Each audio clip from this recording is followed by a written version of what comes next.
अस्सलाम वालेकुम। मैं हूँ doctor Hafsa Haider, homeo physician.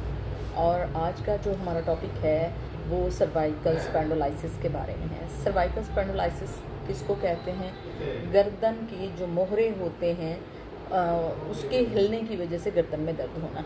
अब ये किस वजह से होता है, ये हम बुक रीडिंग तो इतने ज़्यादा नहीं करते हैं, मगर हम ना बहुत ज़्यादा ऐसे करके मोबाइल देखते रहते हैं। जब हम मोबाइल देखते हैं तो सम टाइम ऐसे होता है कि हम ना अगर ऐसे स्पोज करते हैं तो हमारा गर्दन दूर तक नहीं जा सकती, या ऐसे अगर हम कर रहे हैं तो दूर तक हम नहीं देख पाते हैं।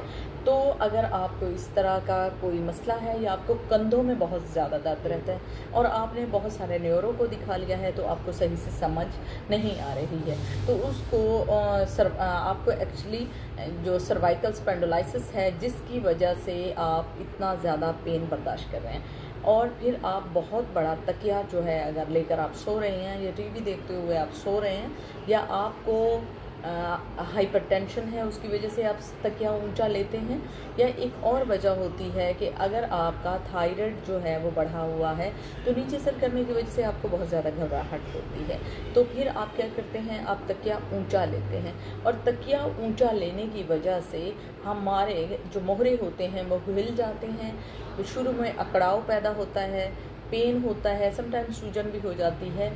तो हम कहते हैं कि न जाने न्यूरो को कोई प्रॉब्लम हो गई है, जबकि ये मोहरे जो होते हैं सर्वाइकल स्पैंडोलाइसिस ये हो जाता है, मोहरे हिल जाते हैं।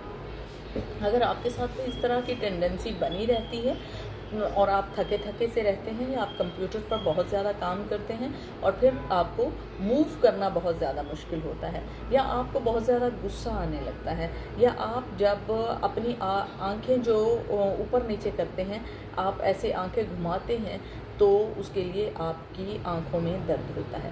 आंखें घुमाने से दर्द तब भी होता है जब आपका जिगर सही काम नहीं कर रहा होता। ज़रूरी नहीं होता कि आप कंप्यूटर ही कर रहे हैं तो उसकी वजह से जिगर भी आपका ख़राब हो, तब भी इस तरह की टेंडेंसी देखने में मिलती है। तो बहरहाल हम तो बात कर रहे थे सर्वाइकल के बारे में कि मोहरे गर्दन के आगे पीछे अगर हो गए हैं तो उसका दर्द अगर आपको भी है तो उसके लिए सबसे बेहतरीन तो ये है कि आप उसका हिजामा करवाएं और फ़ौरन ही वो ठीक हो जाता है। अगर आपके इर्द गिर्द कोई नहीं है या आप नहीं करवाना चाहते हैं तो उसके बाद होम्योपैथी में बहुत अच्छी मेडिसिन है, और है भी बहुत आम सी। एक सॉल्ट है जिसका नाम है Calcarea floor 6x। Calcarea floor 6x अगर आप यूज़ करते हैं, और कलकेरिया हायोफास ये आप 30 में लेते हैं और सुबह शाम दोनों टाइम में आप इस्तेमाल करते हैं, तो आपको जो सर्वाइकल की प्रॉब्लम हो गई है, बहुत ज़्यादा आप तकलीफ़ में हैं, तो आपकी ये तकलीफ़ बहुत जल्दी ख़त्म हो जाती है। अगर आप ये देखते हैं कि आपको पेन शदीद तर हो गया है तो फेरमफॉस आप साथ में रखिएगा, तो ये बहुत ज़्यादा इफ़ेक्टिव हो जाएगा।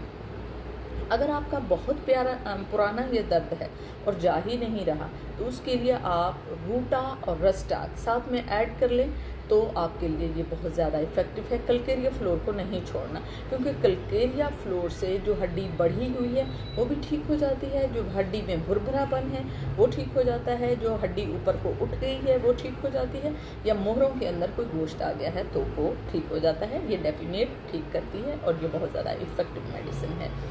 तो आपके इर्द गिर्द अगर कोई है तो आप हिजामा करवा सकते हैं, आप होम्योपैथी की मेडिसिन ले सकते हैं। अदरवाइज़ आप हमारे पास तशरीफ़ ले आएँ मुल्तान ज़िक्रिया टाउन में, तो आपका इलाज जो है वो मुमकिन है। फिर मिलते हैं नेक्स्ट वीडियो में इंशाल्लाह।